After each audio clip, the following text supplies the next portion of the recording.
क्या आप लोन के लिए बैंक में अप्लाई करने का सोच रहे हैं, लेकिन पता है बैंक मैनेजर क्या क्या चेक करता है?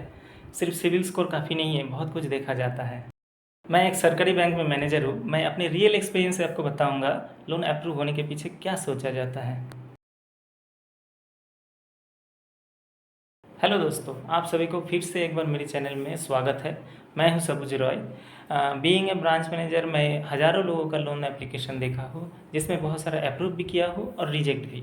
तो मैं आज आप लोगों को बताऊंगा वो असली चीज़ है जो हम ब्रांच मैनेजर लोग डेली लोन करने से पहले चेक करते हैं। फिर चलिए शुरू करते हैं। एक लोन अप्रूव करने के लिए सबसे पहले जो देखा जाता है वो है इनकम स्टेबिलिटी। मतलब सबसे पहले आता है इनकम। अगर आप सैलरीड पर्सन हो तो आपका salary slip, bank statement, form 16 और जॉब कंटिन्यूटी, ये इम्पोर्टेंट होता है, ये ज़रूरी है। और अगर आप सेल्फ एम्प्लॉयड हो तो आपका बिजनेस में टर्नओवर, आपका इनकम टैक्स रिटर्न, आपका कैश फ्लो स्टेटमेंट, ये इम्पोर्टेंट होता है। सिर्फ पैसा कमाना नहीं, उसका प्रूफ भी दिखाना ज़रूरी होता है। सेकेंड में आता है सिविल स्कोर और repayment history. Minimum CIBIL score 750 होना चाहिए, लेकिन सिर्फ नंबर नहीं, रीपेमेंट बिहेवियर भी देखा जाता है।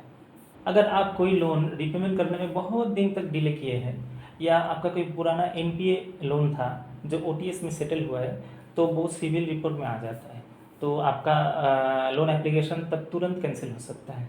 रेगुलर ईएमआई देना सबसे बड़ा सिग्नल होता है। और थर्ड में आता है पर्पस ऑफ लोन। आप क्या चीज़ के लिए लोन लेना चाहते हैं वो क्लियर होना ज़रूरी है। पर्पस ऑफ लोन अगर क्लियर नहीं है तो डाइवर्शन ऑफ फंड होने का चांसेस बहुत ज़्यादा है। एज फॉर एग्जांपल, मान के चलिए किसी को बिजनेस करना है, उसके लिए लोन लिया है और वो उसको कोई पर्सनल काम में यूज़ कर दिए, तो इसको डाइवर्शन ऑफ फंड कहा जाता है, जो कानूनन जुर्म होता है। नेक्स्ट आता है सिक्योरिटी। अगर लोन सिक्योर है तो कोलैटरल सिक्योरिटी का वैल्यू इंपॉर्टेंट होता है। अनसिक्योर्ड लोन के लिए गारंटर और इनकम प्रूफ स्ट्रांग होना चाहिए, नहीं तो वो लोन कोई गवर्नमेंट कवरेज द्वारा सिक्योर्ड होना चाहिए, जैसे कि CGTMSE। और सबसे लास्ट में एक चीज़ आता है, वो है आपका एटीट्यूड एंड ऑनेस्टी। मैं अपने एक्सपीरियंस से कहता हूँ, अगर किसी का बिहेवियर सही नहीं है, या डॉक्यूमेंट गलत देता है, या बीएम के साथ ट्रांसपेरेंसी नहीं है, या गलत इन्फॉर्मेशन देता है, तो तुरंत रेड फ्लैग आ जाता है।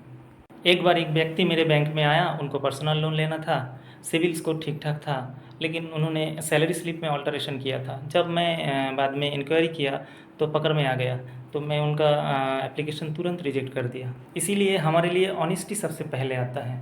अगर आप लोन लेना चाहते हैं तो ये 3 बातें ध्यान रखें। पहला, डॉक्यूमेंट और पर्पस ऑफ लोन क्लियर हो। दूसरा, ईएमआई हिस्ट्री अच्छा हो। एंड तीसरा है मैनेजर के साथ ट्रांसपेरेंट रहो। ऐसे ही रियल टिप्स के लिए चैनल को सब्सक्राइब करें। मैं आपको वो सब बताऊंगा जो बैंक के अंदर होता है, जो नॉर्मली बाहर के पब्लिक को पता नहीं चलता। दोस्तों, मिलते हैं अगले वीडियो में। तब तक के लिए अलविदा। जय हिंद।